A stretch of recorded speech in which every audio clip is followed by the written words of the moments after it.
The Little Miami School Board meeting for January 28th, 6 p.m. Roll call. Almost like it's not working. Why is it not working?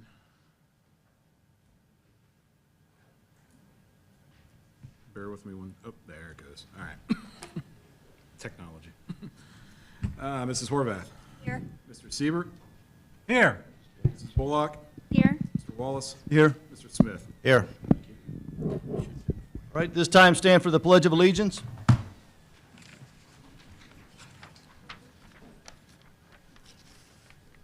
Pledge allegiance to the flag of the United States of America and to the republic for which it stands, one nation, under God, indivisible, with liberty and justice for all.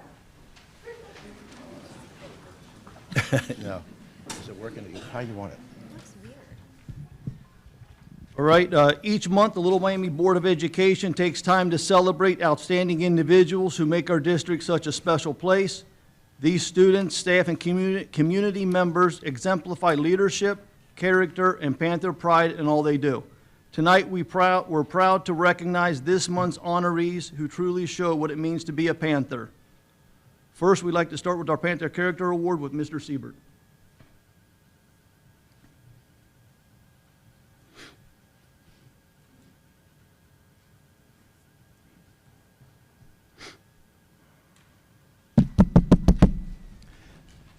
We'd like to recognize 5 deserving students as this month's Panther Character Award winners.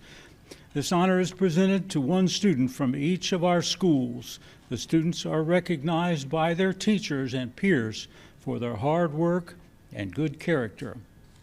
This month's character trait is commitment, making a plan and put it into practice.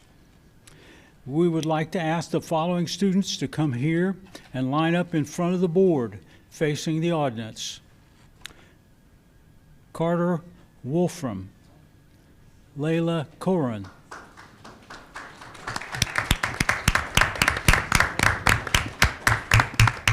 Blake Wesley, Leah Kenneth, and Hunter McKeon.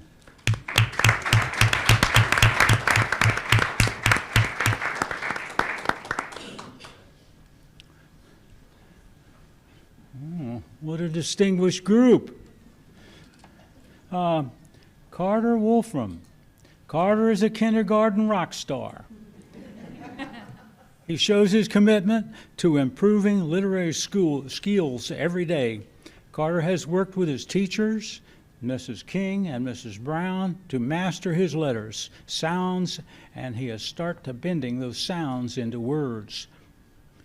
We are incredibly proud of his commitment. Carter has demonstrated this year in kindergarten. Carter is a fantastic Panther Cub. Thank you.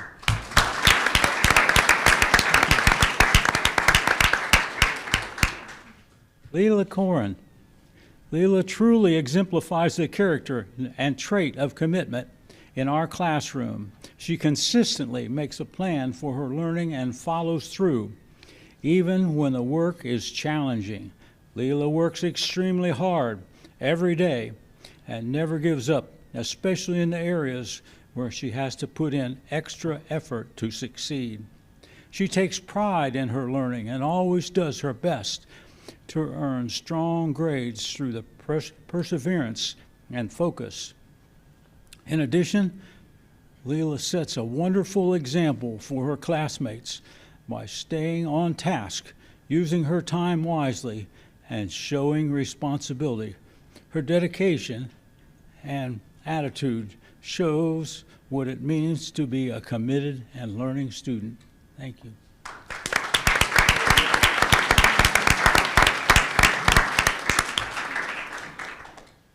Blake has gone above and beyond to show commitment this year.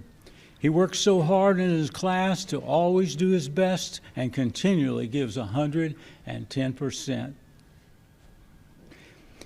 He is determined to be the best he can be in all areas of school and in his extracurricular activities. He not only practices and works at it, but he does it with a smile and a positive attitude. I am super proud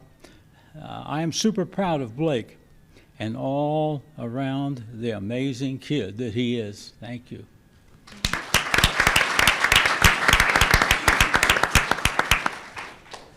Lila shows great commitment with her schoolwork and academics. She did an outstanding job on her electric house science project. She wanted to do a model of Mrs. Wilkerson's classroom and her commitment to the project, and the theme she chose was absolutely amazing. All her teachers are so impressed, and thank you.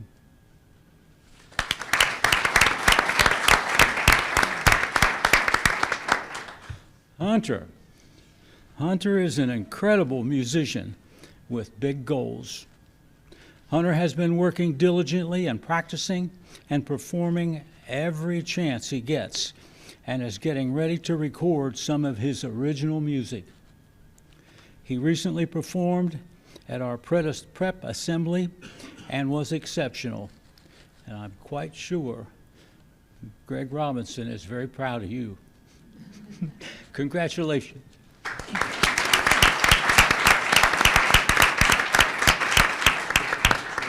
Oh, okay.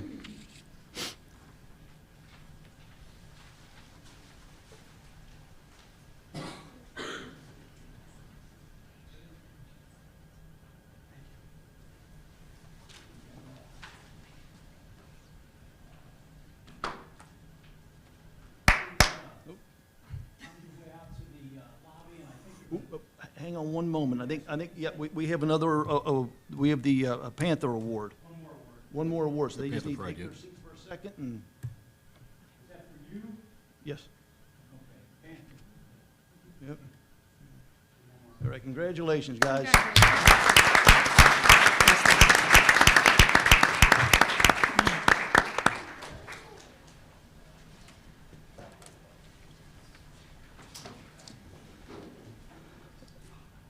All right, tonight we're proud to celebrate a teacher from the middle school, Mr. Seth Myers, a 7th grade educator who brings passion, positivity, and creativity into every classroom.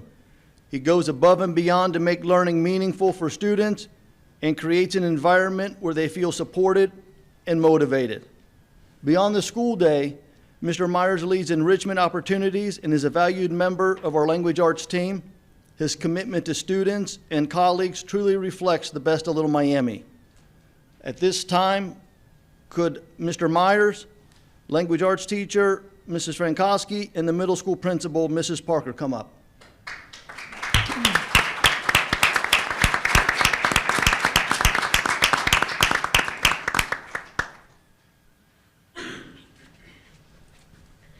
Hi, everyone. Good evening. I am so excited to talk about Mr. Myers this evening, and I'm not going to wing it. I'm just going to read because I want to do him his justice. But he is a dedicated staff member for Little Miami. Mr. Myers is always looking out for his students, his colleagues, and the school community. He does what is right, even when sometimes that can be difficult. He is reflective and always looking to improve as a teacher, a role model, and a person. He is student-focused, running multiple after-school opportunities tailored to students who may not have other activities available to them. His Harry Potter and Star Wars clubs are always full of students. He builds relationships and puts in the work to maintain them when things can get chaotic and stressful. He is one of the many things that makes the middle school so special, and our students are so lucky to have him.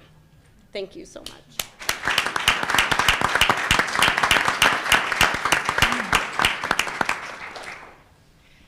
Hello, I'm Carrie Frankowski. I am lucky enough to teach language arts alongside of Seth, and I made some notes about why I think he exemplifies Panther pride and is so deserving of this award. Now, I could list a lot of things, but I won't. I'm only going to tell you 2 things. I narrowed it down. So the first reason why I think Seth is so deserving of this award is, as we've heard, he does host some after-school enrichment clubs. These clubs are well attended, but not only that, they provide a place for students who may not otherwise feel like they belong and have a place. And with Seth, they do have a place to connect with other students and allow their unique qualities to shine. So those clubs are so important to many of our students and appreciated by everyone.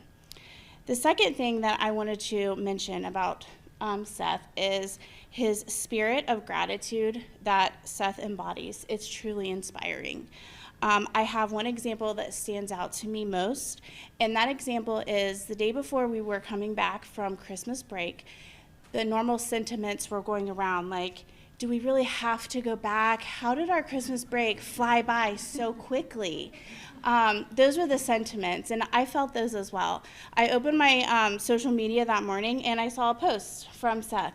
And his post was not talking about how we have to go back.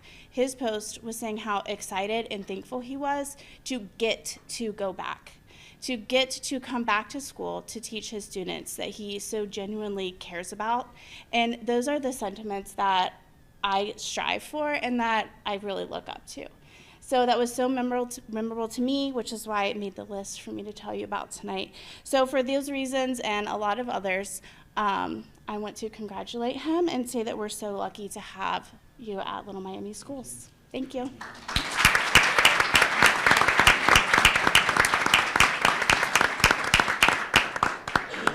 we get a picture up front, guys?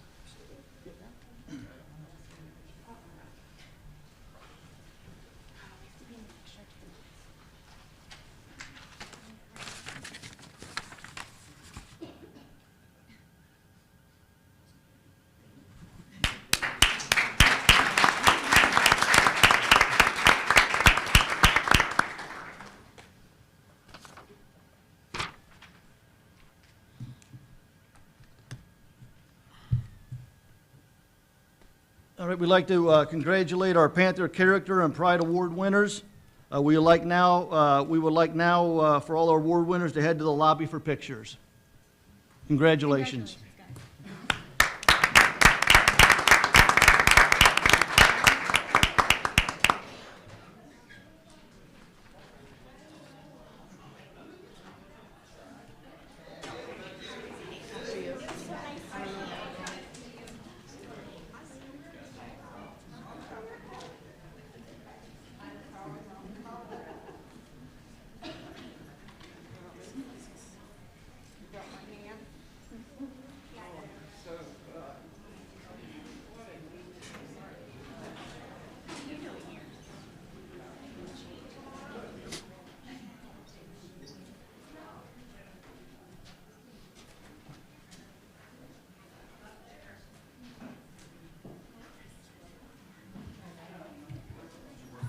Yeah, no, thank you. This is the agenda items, this is first, second.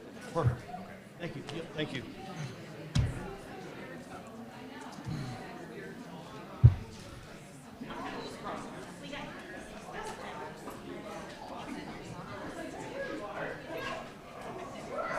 All right. So, Little Miami mission statement. The board believes it is the responsibility of the school system to ensure that each graduate is college and career ready. To these ends, an environment of high expectations and opportunity shall be created that fosters scholarship and citizenship and develops with each student the ability to become a productive and responsible member of society. At this time, do we have a motion to adopt the agenda? I'll move.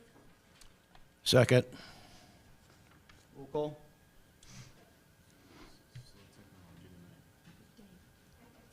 Oh, correction, an amended. Amended agenda. Amended. So do we have a motion to accept the amended agenda? I'll move. I'll second. Call to vote? Mrs. Horvath? Yes. Mr. Siebert? Yes. Mrs. Bullock? Yes. Mr. Wallace? Yes. Mr. Smith? Yes. All right, at this time, do we have a motion to accept the minutes from from December 16th, 2025 regular board meeting, January 6th, 2026 organizational meeting, and January 20th, 2026 special board meeting? I'll move. I'll second.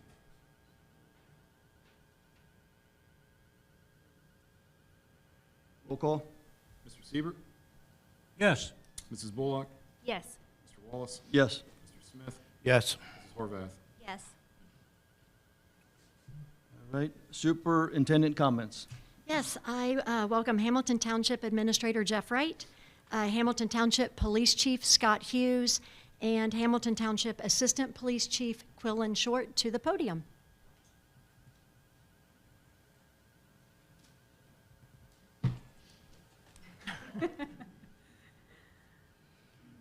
Good evening, everyone. Thanks for allowing us a few moments of your board meeting to speak to you. My name's Scott Hughes. I'm the Chief of Police, Hamilton Township. I'm joined by Assistant Chief Quillen Short and Township Administrator Jeff Wright. Most everyone in this room is familiar with the tragic death of one of our officers, Megan Graham. We're here to publicly thank the school for their assistance in that. But I want to back up and just kind of walk you through Megan and kind of what she went through. In late 2024, Megan received word that she had stage 4 cancer. She obviously went into very aggressive treatments. In the summer of 2025, she, for lack of better words, was in remission. And then in the fall of 25, she had received word that, you know, the cancer had gotten worse. And the Wednesday before Thanksgiving, she came into our office and she told us that she only had weeks to live, which obviously caught us all by surprise, as you can imagine, because we were clearly under the impression that she was going to make a full recovery. So, you know, it obviously takes time to kind of absorb all that and process that. One of the things that Megan wanted to do was she wanted to go have dinner at Hell's Kitchen. And her mother were supposed to go to Hell's Kitchen in 2020, and then, of course, COVID happened. So that plan never came to fruition. So long story short, we, through some contacts, it's all about who you know, got a private jet to fly Megan and her family from Lunken Airport into D.C. They landed in D.C. Through our contacts with the federal government, we arranged for private car service to pick them up. And unfortunately, as she was on the way to the restaurant, she experienced a medical emergency. And unfortunately, she never made it to Hell's Kitchen. So Megan's father called me that night. And obviously, again, you know, we're all kind of, you got to be kidding me. So fast forward a couple of days now, obviously the conversation starts about, you know, funeral arrangements and what's that going to look like. And Megan, when she was in my office the Wednesday before Thanksgiving, 5 days before I guess this happened, she had given me some specific requests that she wanted done, and then there were some things that she didn't want done. So to respect her wishes, we knew we were going to need a large venue. So that weekend, so this is Thanksgiving weekend, I called Regina and she answers and I said, hey, this is what we're thinking. We need a school and let me call you back.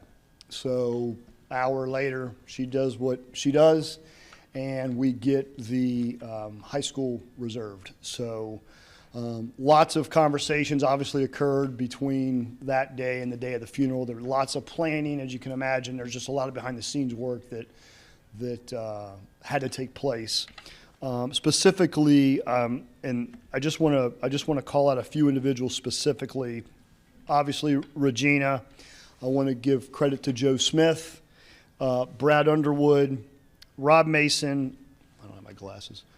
Wayne Like. Dave Flora, in particular, all of those individuals, in my opinion, went above and beyond what they had to do to make sure that we paid respects to Megan. So, you know, we're still kind of all trying to deal with this. We're still kind of processing this whole thing. It's still fresh. But just know that it really meant a lot. It really meant a lot that Little Miami stepped up and helped us out. You know, I know Jeff has some comments that he wants to share on behalf of the township, but you know, we as a police department absolutely love the relationship that we have with you, and this just further just kind of illustrates that and why this is so important. So on behalf of the police department, thank you very much, and thanks to everybody who was there that day and helped out. I appreciate it. Jeff? Thanks. Yes, sir. Yeah, I just want to briefly amplify a lot of what Chief Hughes said. Not only was it important what you accommodated to the PD, but to the entire Hamilton Township family. The relationship that a city or a township has with its school district, in my opinion, is the most critically important external relationship we need to have. And I want the board to know that you have that from your staff, from my perspective. Rather if it's Regina, Terry, Chad Conkle, Joe Smith, Brett Underwood, and a lot of others, their responsiveness to our questions, our needs, it is so gratifying and comfortable when a local leader such as my team knows that we get that in spades from your team. So I appreciate it. It's a part of their culture. I hope we never lose that. It makes my job a lot easier, as well as all of our departments. So appreciate that. They probably do that in more ways than you're even aware, and that speaks for their humbleness as well. So thanks for that. That Saturday to celebrate Megan was more than just turning a key and flipping on some lights. We know that took a lot of hours above and beyond what some school district staff will do. So thank you very much. I just want to say thank you to you all as well. The partnership is great. We rely on you all as much as you guys ask us for things, and so thank you for all you do for that great partnership as well. It's certainly appreciated on our end as well. Thank you. Next up, I ask Mr. Ray Warwick to the podium to provide us with a board report for the Warren County Career Center. Good evening. I have a couple things to share with you. I attended my first meeting at the Career Center, and the major thing, of course, is to expand the facilities so that we can take more students. The most popular class right now is heavy equipment. And right now, during this open enrollment, 100 kids have signed up for that class. Unfortunately, we can only take 30. And we kind of see that in a lot of other class areas, so we've known that for years. But a good thing is happening. The superintendent has been approved to select a design company to do the first part of the expansion, which will accommodate the healthcare classes, which are currently being done in a building down by the Middletown Hospital in a building with a pretty complicated and bizarre arrangement that hopefully we'll be able to get out of. The Career Center owns the building. Premier Health owns the property. Middletown financed the thing. And then University of Miami was supposed to be a tenant with us the whole time, but they took off, left us holding the bag.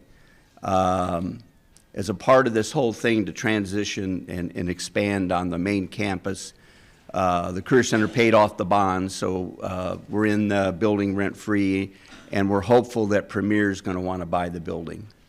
And so all of that, hopefully all that timing works, and we'll move those folks back. Probably the second thing that will happen is the construction of a pole barn, where they're going to want to move the heavy equipment out there, and that'll free up quite a bit of space in the main building. All of this comes about because they've had what you call a permanent improvement account for some time. I believe it's all funded by just transferring general fund money into it. I don't believe it was ever attached to a levy. But it's got a nice set of reserve funds there, so no problem taking care of that first expansion, probably no problem taking care of that pole barn. But the other thing that I discovered at the first meeting is they're being rather aggressive about rethinking budgeting. And you know, sometimes we get in bad habits and departments overrun their budget. And the adult ed program was doing that for, I guess, quite a while. And in the last fiscal year, they overran their budget by $400,000. And they decided, well, wait a minute, let's take a look at that, because we really want to, any amount of general fund money we have left at the end of the year, we want to move into that permanent improvement fund. And so they took a look at it. They made some moves. They made some cuts. Not any personnel cuts, but cuts in spending. Wasn't popular, but they got it done. Their new treasurer, Katrina Hilliard, actually started her finance career here at Little Miami. Everything she knows, Terry taught her. That's what she told me. Well, it was a lot, but I wouldn't say everything. She's very smart. Yes, and aggressive. And they're going to take a look at a couple other departments and see if they can kind of replicate and save some money where there's duplication and maybe some waste. And because right now the goal would be to try to, over time, do the expansion using that PI money. We may not get all the way there, but at least the good news is, in the short run, it can be done that way because, you know, property tax is such a popular thing right now. Putting on a new levy probably wouldn't be the easiest thing to do. So we've got some time.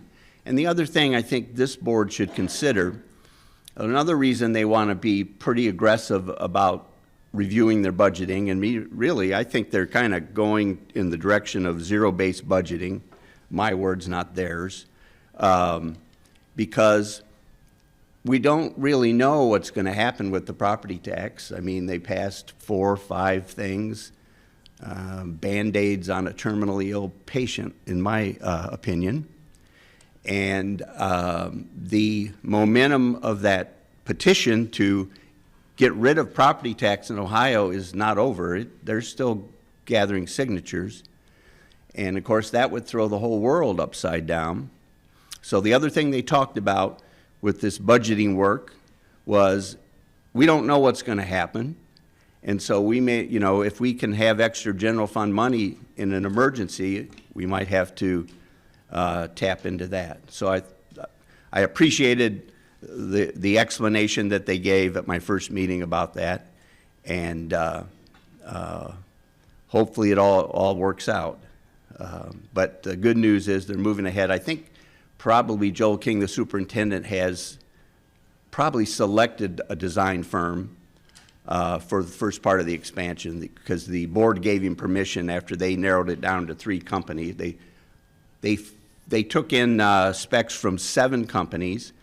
The board narrowed it down to 3 and then told Joel, you just go ahead, and they ranked them. If you can make a deal with number 1, good. If you can't, then go to number 2. But I think it's already done.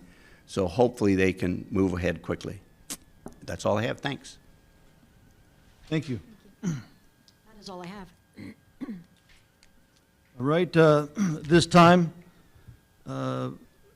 need a motion to go into executive session to consider the investigation of charges or complaints against a public employee, official, licensee, or student, and to confer with an attorney for the Board of Education concerning disputes involving the board that are subject of pending or imminent court action.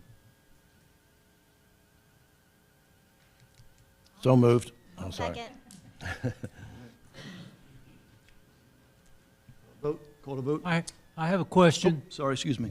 I have a question. How many individual actions are we going to talk about in there?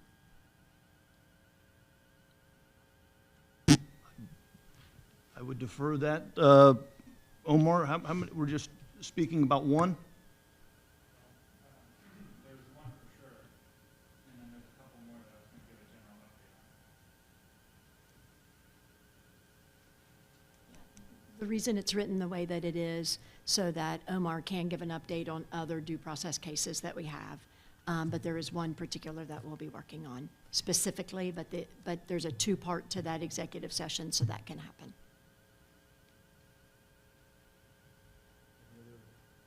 Questions or comments? All right, call to vote. Mrs. Volak? Yes. Mr. Wallace? Yes. Mr. Smith? Yes. Mrs. Horvath? Yes. Mr. Siebert? Yes. Thank you. All right. It's 6:30.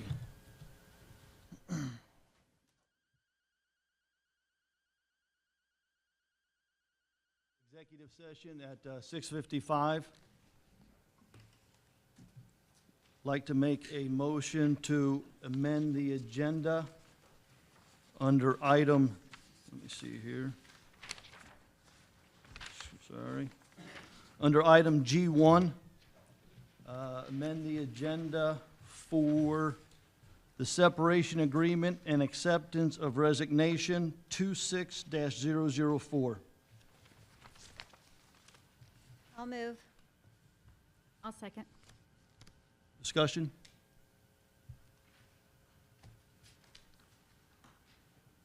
Call the vote.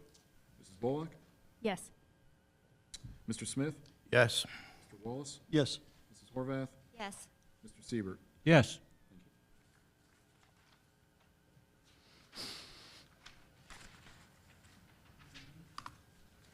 Next, we have community comments on the agenda. Little Miami Local School Board of Education encourages and welcomes communication from residents of our community. Any individual who wants to address the board during a meeting must have signed up prior to the meeting with the attending school official. I have the list up here. Comments should not involve personal issues and are limited to 3 minutes per person.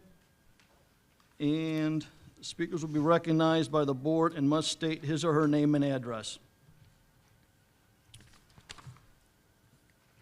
The first person is Tessa Malowski.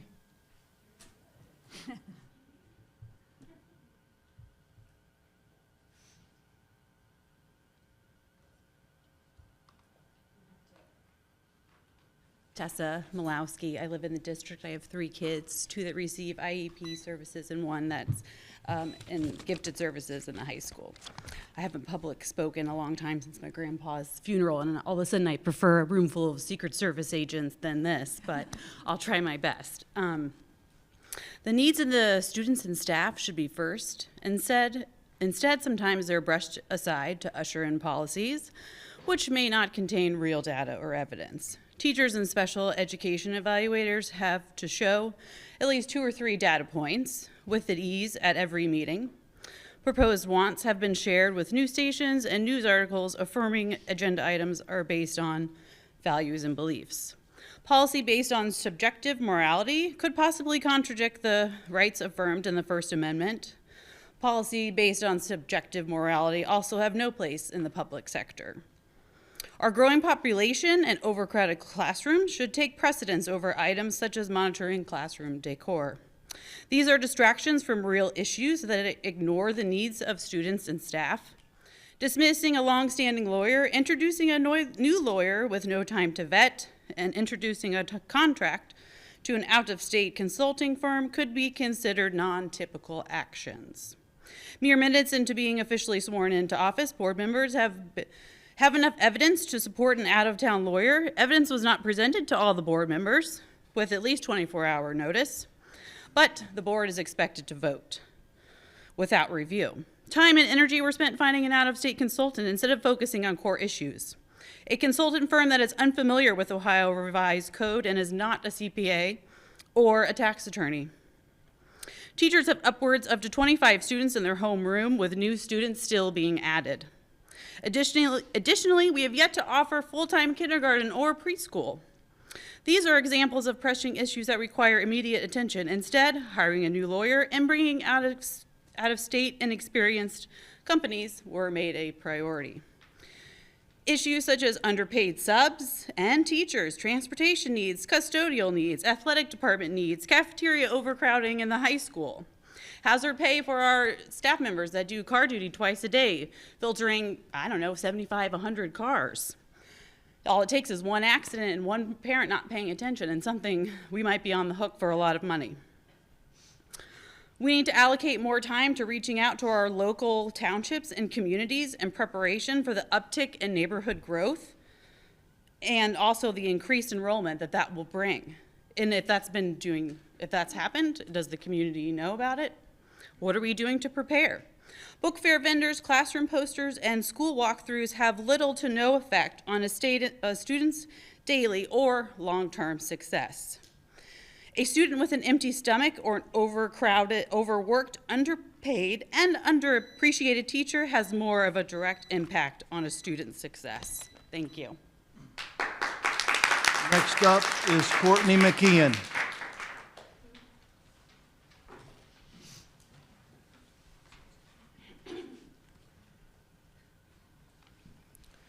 Hello, my name is Courtney McKean. My address is on file. Can you state your address, please? I have the other ones written down. Here's why I didn't ask it. Okay, it is on file. I have written it down before. Okay.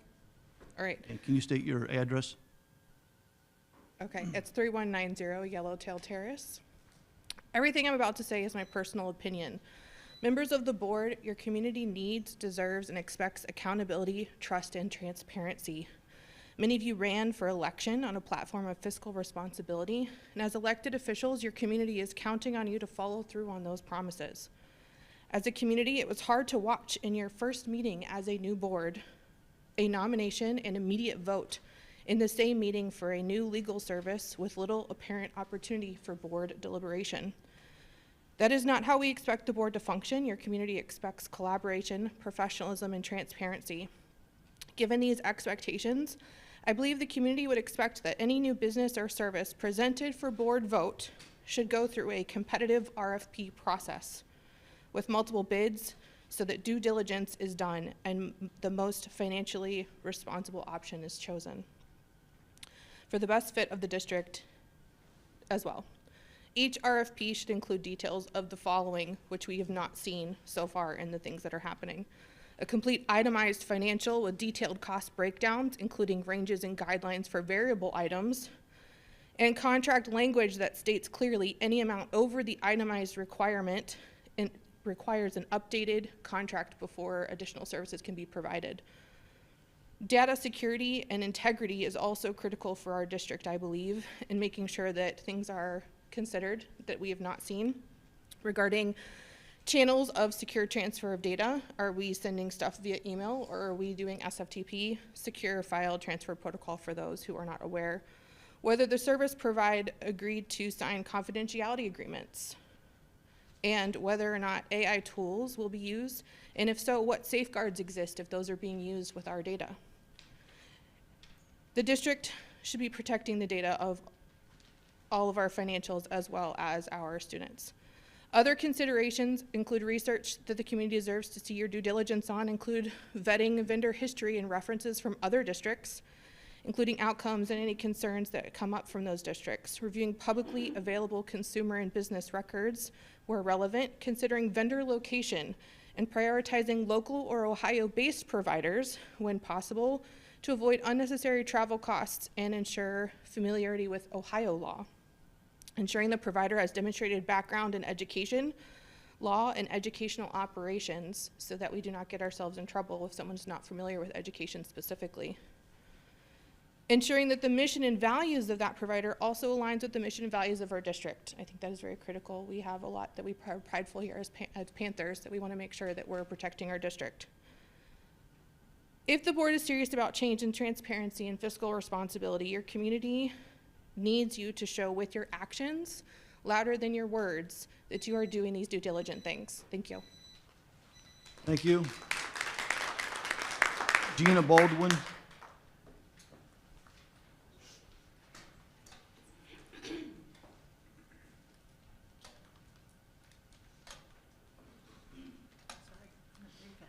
I guess moving forward, I messed up on the first person. Everyone can just state their name and their address.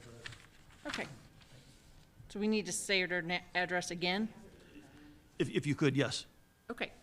My name's Jenna Baldwin, and it's written down as 983 Tyndale Court, because that's where I live. The other speakers are much more eloquent, so I'm going to be pretty short and sweet here. There are agenda items today, and some from the January 6th meeting, that involve either moving contracts to a new vendor or embarking into a new contract. Ms. Bullock and Mr. Smith were elected on a platform emphasizing the need for transparency and fiscal responsibility. I'm concerned that we're not seeing this.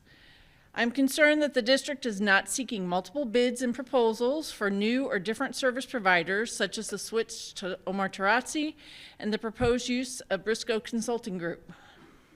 These are things with many provider options and prices available.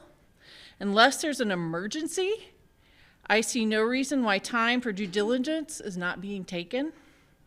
I'm not one that believes the lowest price is the best, but I do firmly believe in value, and I don't think we know what value we're getting if we're not seeing any competitive bids.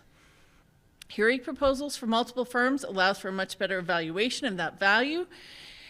If committees are being used to vet potential new vendors, which can be of great use to help board members' time, then the sunshine laws require those to still have public notice and be open to the public. I have seen no public meetings for any of these changes.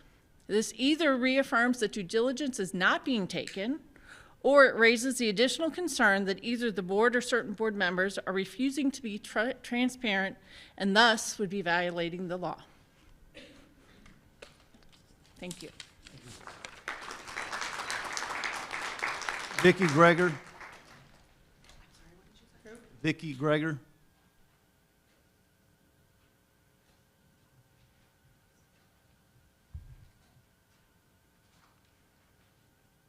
My name is Vicki Greger. I live at 8110 Mulberry Street.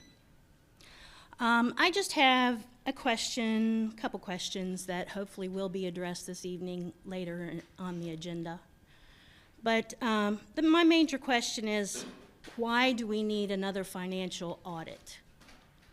Is there some sort of impropriety that we are not seeing that we need to know about, or is this just a waste of money? All I've seen happen here since our 2 new board members were elected, since Mr. Wallace was made president, is money being spent. And we're not given reasons why that money is being spent. That's all I wanted to know. Thank you.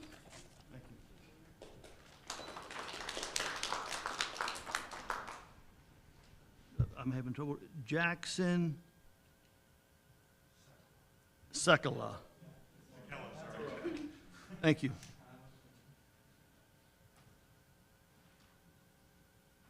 Jackson Sekela, 1402 East at Swank Road. I'm a junior here at Little Miami. I've gone to Little Miami my entire life. I love it. I have 2 sisters that are older. They went to Little Miami, and then I have a younger one. So I know Little Miami in and out. I just wanted to talk on the superintendent personnel, particularly with the administrators coming in. I listened to the board meeting a couple months prior, and I got a little anxious when I heard that the regular reissuing of principal contracts was kind of up in the air. I don't know how you guys are all thinking about voting on the issue today, but I just wanted to give my perspective as a student. I think a lot of times it's easy to think that the administration kind of affects the teachers, but how it affects the teachers really directly impacts how the students go throughout their day-to-day lives. My sisters were at the high school before Dr. Harlan started to lead it, and they described the school in a very different way than how I would describe it now. The teachers were a lot less upbeat, and they made it seem like it wouldn't be crazy enjoyable. I absolutely love all of the teachers that are there, and I think you can tell a direct relationship between how the administration talks to the teachers and how that helps the teachers teach the students. And this goes for all levels. I've had Miss Gates as a principal, Miss Miles, my sister had Miss Quinlan, all the ones that are in that personnel thing. They are fantastic administrators, and I would hate to see them leave. I'm at the school a lot, probably spend most of my time there, and I think I would just like to say on behalf of all the students that are in agreement with me, it would really be disappointing to see a lack of action mean that they go to a neighboring district or somewhere else when we are succeeding with them here now. So thank you for your time. I appreciate what you guys do. Oh, good job. Thank you.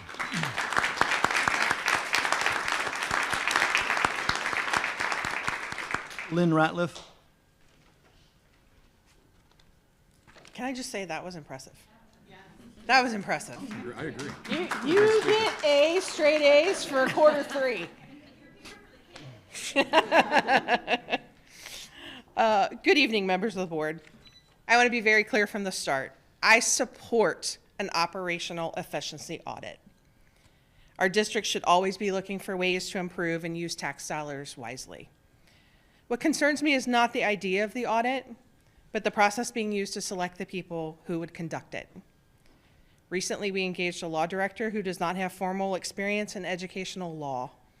Now we appear to be entertaining doing business with a consulting firm whose owner is currently a procurement director in a large Texas school district.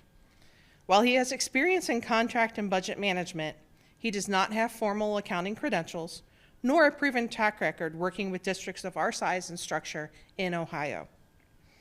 While we are not like his school in Texas, we are a much smaller district operating under Ohio law, Ohio education regulations, and Ohio public contracting rules. Those differences matter. I'm also concerned by reports from other Ohio districts that have worked with this consultant, including legal challenges tied to his recommendations that raise serious financial and compliance questions. That alone should signal the need for a careful review and due diligence. This is not about personalities or politics. This is about governance and fiduciary responsibility. If any professional or a business setting, a hiring engagement of this scale would go through a formal RFP process. Multiple proposals would be reviewed. Finalists would be interviewed. Qualifications, legal compliance, financial expertise, and track records would be thoroughly vetted before a decision is made. This is true for any contract, including our law director and Briscoe Consulting. That's a process that protects the district, it protects the board, and it protects the public trust. There are 5 of you on this board, and you were elected by community members with different views, different priorities, and different expectations. But you share one responsibility: to act as a careful and impartial steward of this district's resources and future. I may not agree with every decision that you make, but I should always be able to understand that the decisions were made with transparency, diligence, and a clear commitment to doing what is best for our schools and our community. My request is simple: slow this whole process down. Open it up, issue an RFP, compare qualified firms, ask the hard questions. Make sure whoever you hire understands Ohio law, Ohio education finance, and Ohio districts like ours. Let's run this district with the same standards we would expect from any well-managed organization, because our students, our staff, our taxpayers, and your constituents deserve nothing less. Thank you.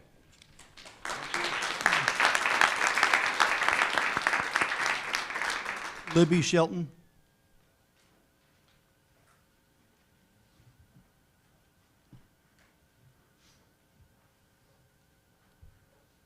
Pretty much everything's been said. I'm not as eloquent as they are, but I agree totally with an independent audit. That is fine. But again, it's the way it's being handled, similar to the way the legal counsel was, or the career center person. You know, you're a board of 5 people. You are elected by the different people in the community who put their trust in you. And you ran on transparency and fiscal responsibility. Yet, at the first meeting of this year, just when the new people were sworn in, things were put on an agenda that 2 of the members had no idea was going to be on an agenda. You asked for a vote on that same day. Why was there such a rush to get into this? Most of the time, companies or any organization, ask for names of different people. They inquire through the community, through the state, to get names of different people to review and vet and look at their qualifications. You are only bringing 1 to the table and asked to vote on it, which isn't taking the interests of these students, the community, the teachers, the administrators. I don't understand what the rush is and why it has to be done so quickly. At the first board meeting of the year, when everybody is just sworn in, you're getting to gel as a group together, but you all need to work together. Don't take us back in time. We've worked so hard to get where we are for the school district and this community. Thank you. Thank you.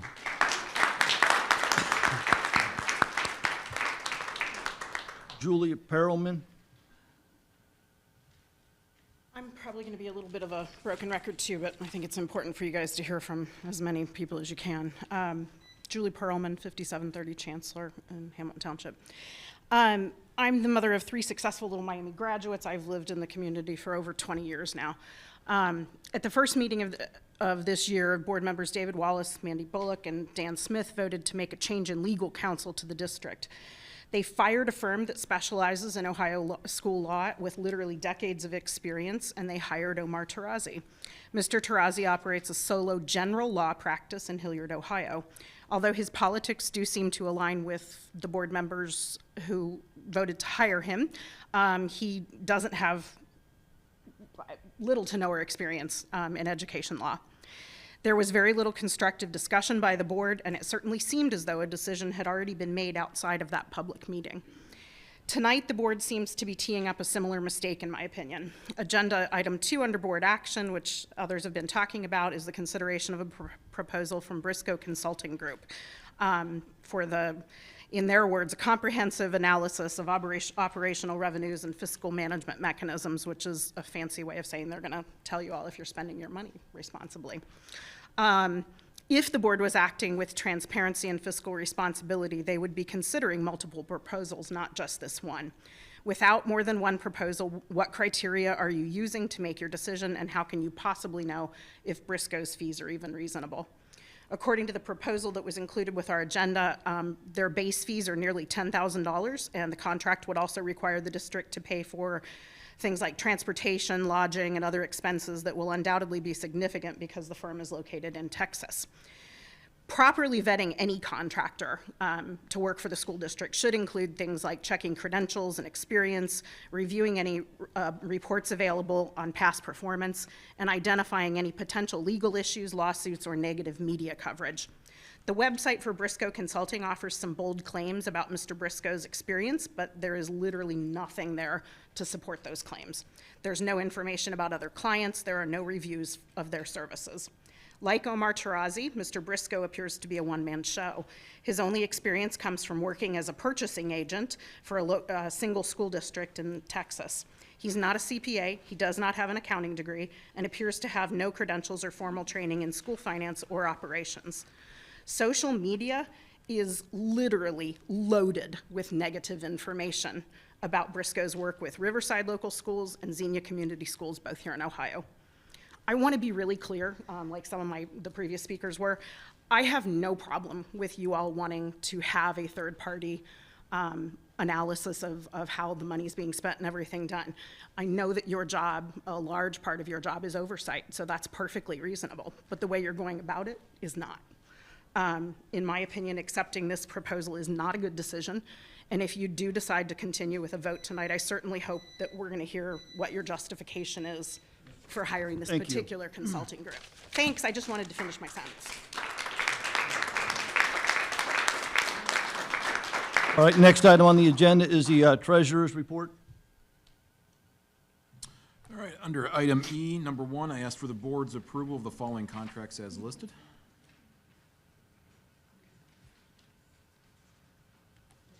So moved.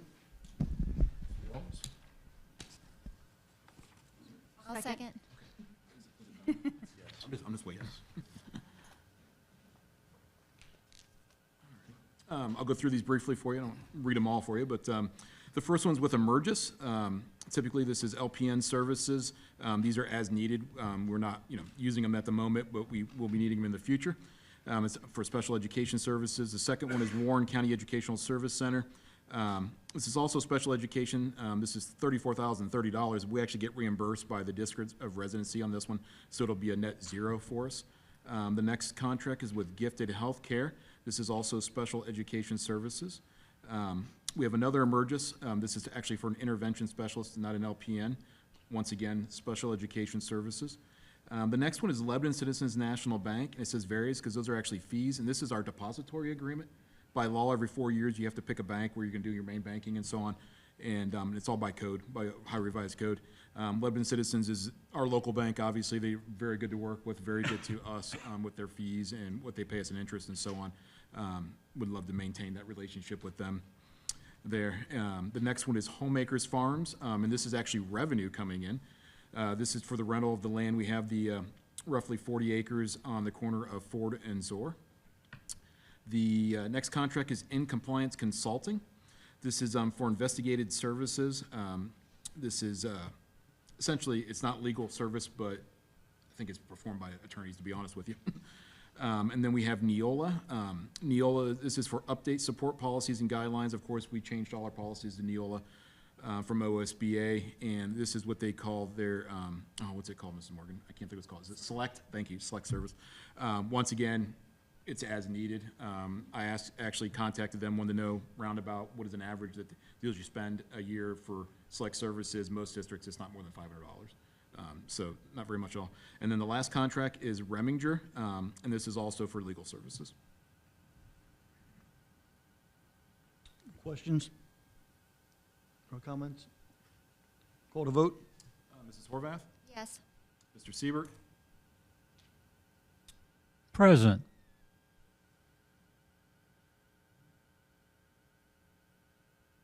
Not sure how I marked that.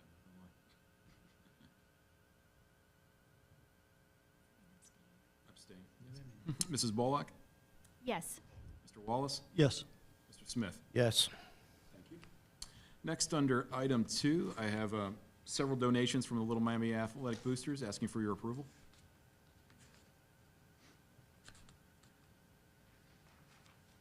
Moved? A second. Thank you. Actually, I believe 3 on here. We have $2,226 towards the purchase of the high school boys lacrosse uniforms. We also have $2,100 donation towards the purchase of well, they both say lacrosse uniforms. All right, we'll double check that one, but it's 2 different amounts, so I think it's 2 different sets. And then we also have $2,011 for the boys and girls middle school uniforms also. So once again, all from the Little Miami Boosters, which we greatly appreciate their fundraising and donation to the district. Comments? I want to thank the boosters for supporting the athletics.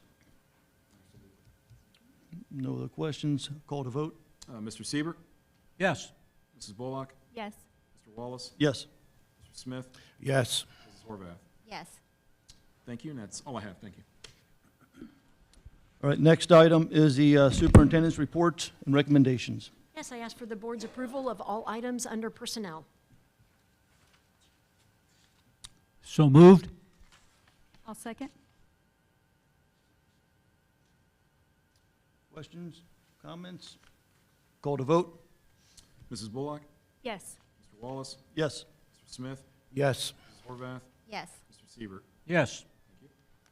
Thank you. I ask for the board's approval of Resolution 26-002. I'll move. Second? No comments? Call to vote? Mr. Wallace? Yes.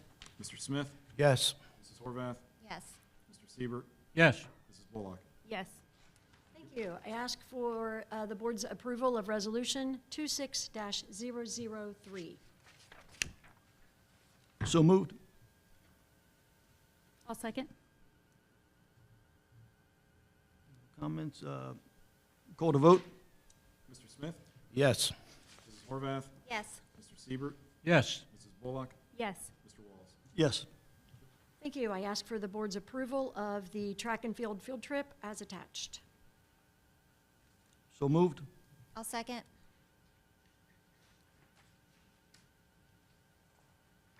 Call to vote? Mrs. Horvath? Yes. Mr. Siebert? Yes. Mrs. Bullock?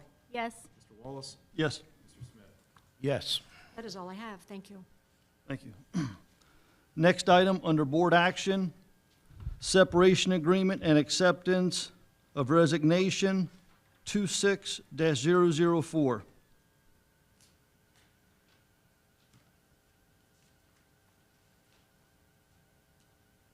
So move.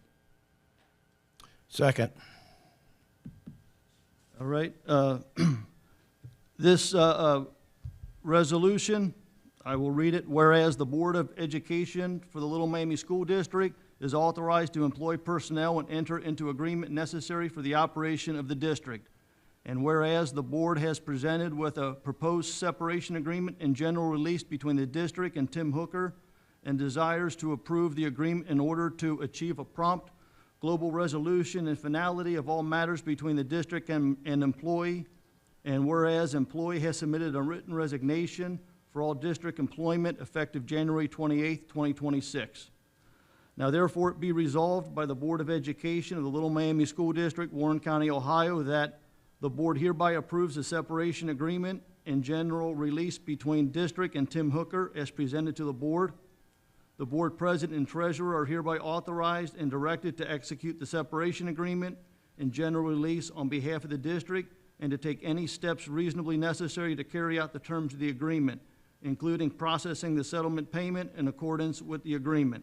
The board hereby accepts the resignation of Tim Hooker from all district employment effective January 28th, 2026, or such other effective date as may be consistent with this agreement, adopted the 28th day of January 2026. Comment? Call to vote? Mr. Siebert, Yes. Mrs. Bullock, Yes. Mr. Wallace, Yes. Mr. Smith, Yes. Mrs. Horvath. Yes. All right. Next item is the financial review proposal. Yes, I actually submitted this Oh, oh. proposal. I'm sorry, do we have a motion? So moved. Second? Am I good to go? Yep, you're good. I submitted this proposal from BCG Advisors for $9,500. I submitted it 10 days ago to the board for review, questions, and for them to contact the vendor.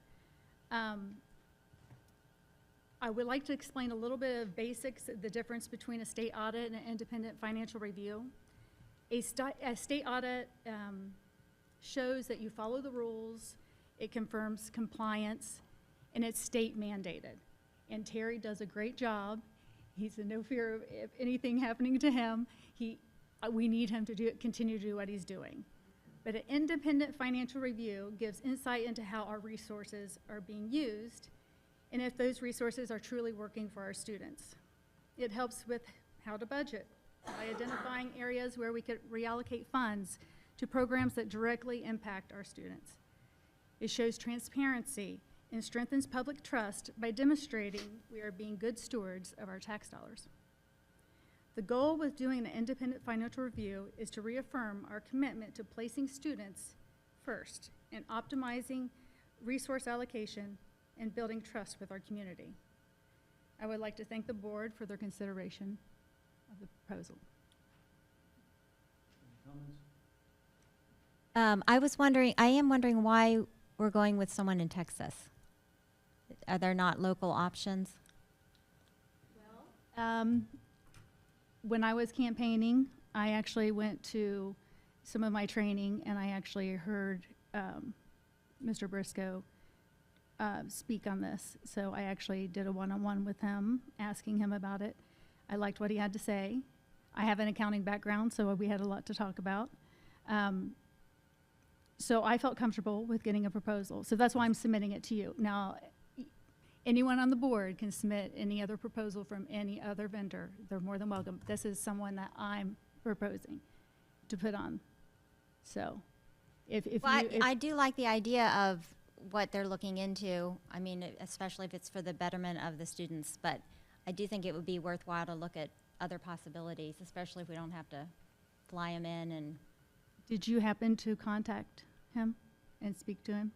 No, I've just been reading about all of them. And that's why during this period of time, of the 10 days that we had to look at this is what it was open to. If you would like to, anybody else to put any other reviews out there, feel free. I'm not saying just go with this one, but I've given the time to be able to do that, to do the research, to do the due diligence, to make the decision. That's what I'm saying. I put it out there.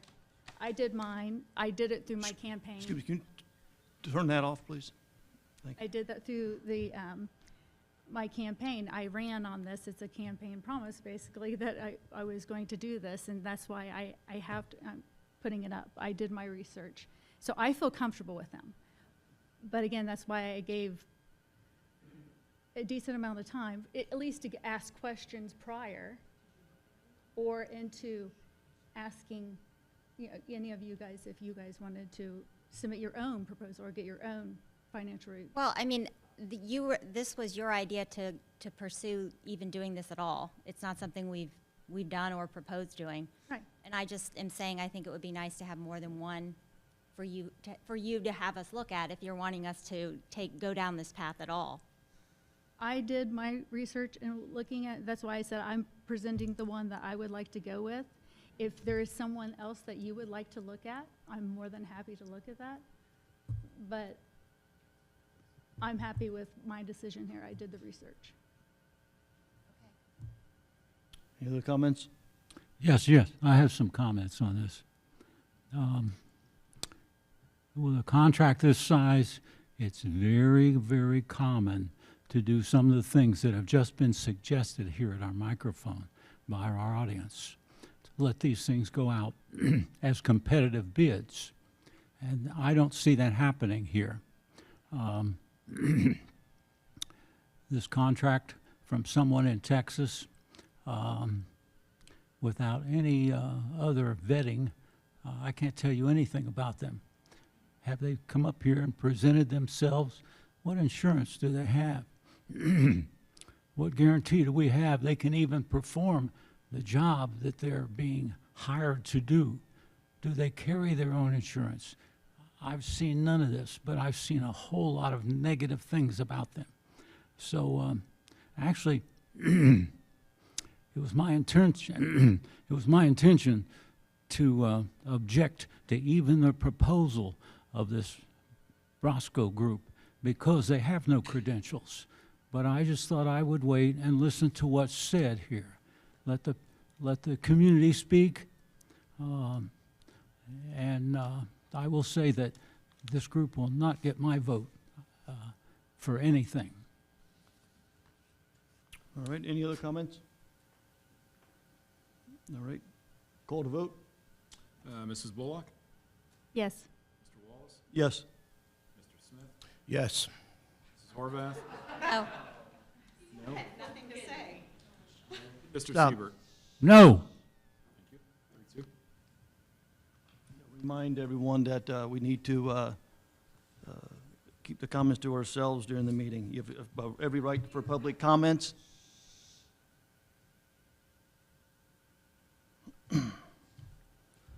All right, our next board meeting is Wednesday, February 25th at 6 p.m. Now I'd like to move to the comments for non-agenda items. Oops, I'm sorry, say again? Oh, new policy, I'm sorry, did I? Hold on a second, my apologies. Oh, new business, yep, sorry. Next item is the policy for the first reads. Do I have a motion to? Information. Oh, that was easy. Chance to look at those, and we can go to the second reads next month. And approval. Thank you. All right, next item is, what do we do here? The board reports. Do we have any board reports? I have a legislative report. So there's a few House bills that are being looked at right now for the 2026 session. Two of them would involve us. The other one has to do with higher education, colleges. House Bill 643 is proposing changes to a school choice scholarship program in Ohio called Ed Choice Expansion. Right now, many Ohio families can get state-funded help to pay for private school through the Ed Choice Expansion program, and eligibility is based on income and other rules. This bill would add a cap on how much money a family can make and still get that scholarship. So specifically, if a family's adjusted gross income is more than $500,000, their children would not be eligible for the Ed Choice Expansion Scholarship anymore. So the idea is supporters are saying it will focus the program on families who need it the most. Opponents argue it limits school choice for higher income families.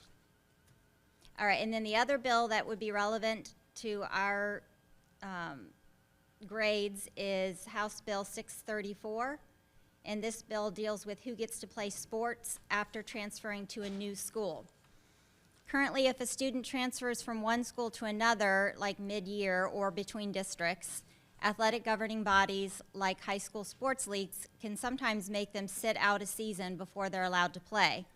And this bill would change that. So if a student transfers and does not have a prior disciplinary punishment, then they must be allowed to play sports right away at their new school. And then if the student has a past suspension or disciplinary action, then the school officials would have to decide within 10 days when that student is eligible to play. If they don't set a date, the student gets to play right away. So basically, it makes it harder for athletic groups to bench transfer students unless they have a discipline issue. And those are the two that are currently somewhat relevant to our district. Thank you. Any board comments? Yes, I have some. I've asked 3 times for the OSBA to be brought before this board for discussion, and they've been blocked all 3 times. OSBA has been around for 70 years. Everything that we're talking about, they're experts at. They've supported our public schools in financial, in legal, in all areas. They have over 700 schools and over 3,500 representatives. They're more than qualified to do everything that we just hired BISCO to do. It's a shame that we spent the money on them, on BISCO, rather than on OSBA, which offers a wide variety of various different things. And it's a choose what you want. Once you join, you don't have to accept everything they say. Much of the training is free, and you do it at your own leisure. So I think it's a shame that that's been blocked out of this school board and off from our community. That's all I have to say. Right.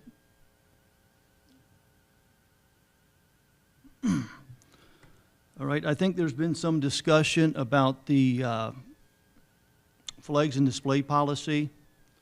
I know we've looked at that in the past.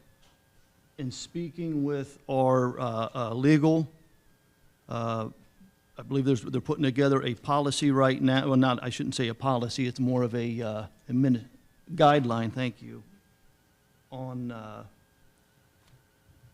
adopting it. I don't have it in front of me. Does anyone have it? The policy number? Anything of the policy on the details to read it into it? Oh, Wayne has it. I'm sorry. Thank you. I think this is the most updated, Dave. Thank you. Yeah, I just wanted to kind of talk. This is our lawyer put this in writing, and just some of the things where I guess one of the policies would be because of questions may arise about whether a lesson activity, reading, or classroom display is considered sexuality content, the district applies a common sense and objective standard. A lesson activity, display, or materials is likely to be considered sexually content if a reasonable observer would conclude its primary purpose is to prompt discussion, provide instruction, or solicit student engagement on sexual concepts or gender ideology. And I should preface this, I'm sorry, this came from the Parental Bill of Rights at the state, HB 8. So in contrast, a brief incidental reference that is not intended to prompt instruction or student engagement typically does not trigger the policy's procedures.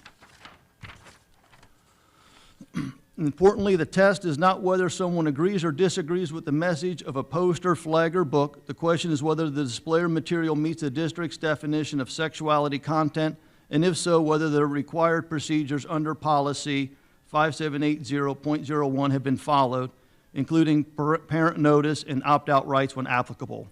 Because there is a defined process in policy 5780.01, concerns regarding possible violations should be addressed in the following order. So first, a written concern to the building administrator. A parent may file a written concern with the principal or the building administrator of the student's school of attendance regarding topics covered by the policy. The building administrator will take steps with the parent or parents to resolve the concern within 30 days of receipt. Step 2 would be the appeal to the superintendent. If the parent is not satisfied with the resolution at the building, the parent may appeal to the superintendent. The superintendent will review the matter and issue a decision. Step 3, appeal to the Board of Education. If the superintendent's decision is appealed, the board will review the superintendent or designee's decision, and if the board determines it necessary, may hold a hearing and then either affirm the decision or determine a new resolution. So nothing in this process prevents a parent from contacting a board member regarding a concern. However, as best practice, if a board member becomes aware of a concern, it is recommended the board member notify the superintendent so the administration has an opportunity to address the matter through established process before it was brought before the board level action. So I imagine we will have something sent to the school or to the staff so everyone's on track. I just want to let people know that is what is currently being worked on. Well, I think that one of the important things is that we don't need a flag policy. Right. Because we're just following HB8. There's Ohio Parents' Bill of Rights. It covers a lot. Thank you. So, and that allows the teachers to be able to decorate with whatever seasons and that sort of thing. So it doesn't take that away from them. Excellent. All right, so the next board meeting is Wednesday, February 25th at 6 p.m. Now we're going to open up comments to non-agenda items. And I'm going to ask for your name and read your address into the record. First person is Gina Baldwin.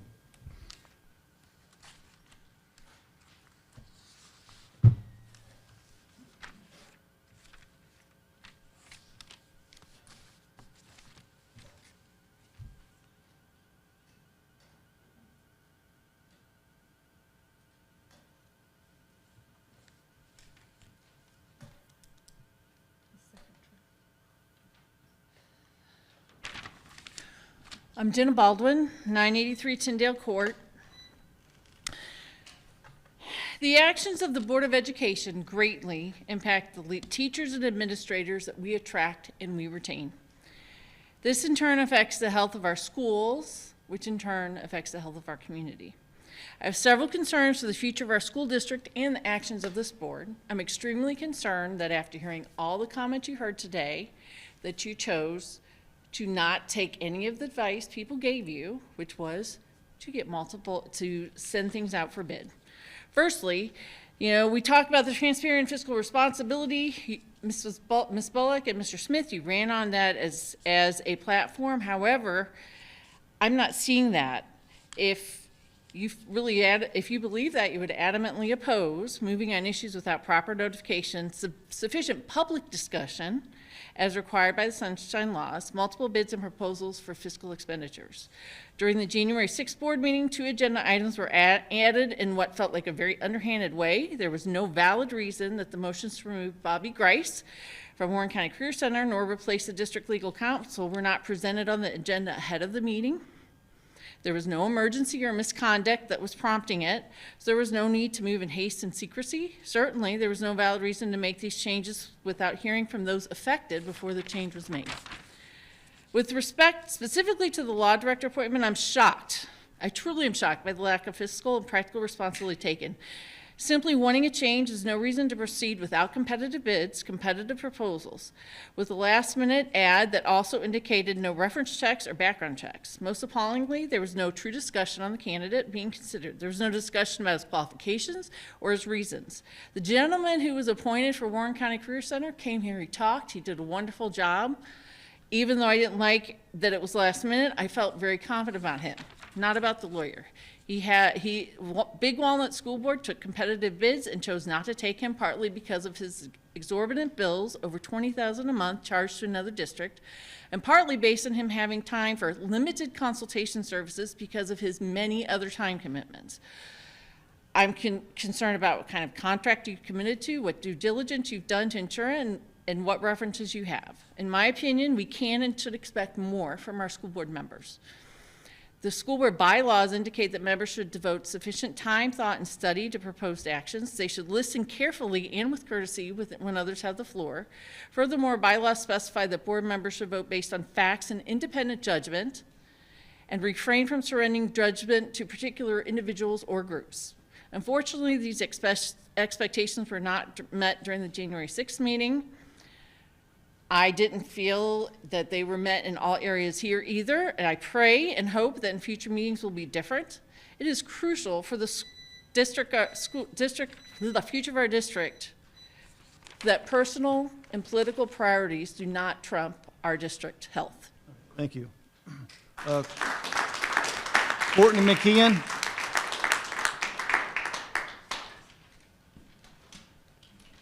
Courtney McKean, my address is 3190 Yellowtail. Today I'm speaking as a concerned parent. These are my opinions formed based on publicly available information. I've recently found language on an organization's website that I personally find disturbing. I have personally been present at a board meeting where members of this organization have been present, and I've heard with my own ears members of this organization offer training to the board. Beyond those meetings, I do not know the extent of their interaction with the board or community, but from what I am aware of, I am deeply concerned. I want to read a paragraph published on the National School Board Leadership Council's own website as of January 15th, 2026, so the public can judge for themselves.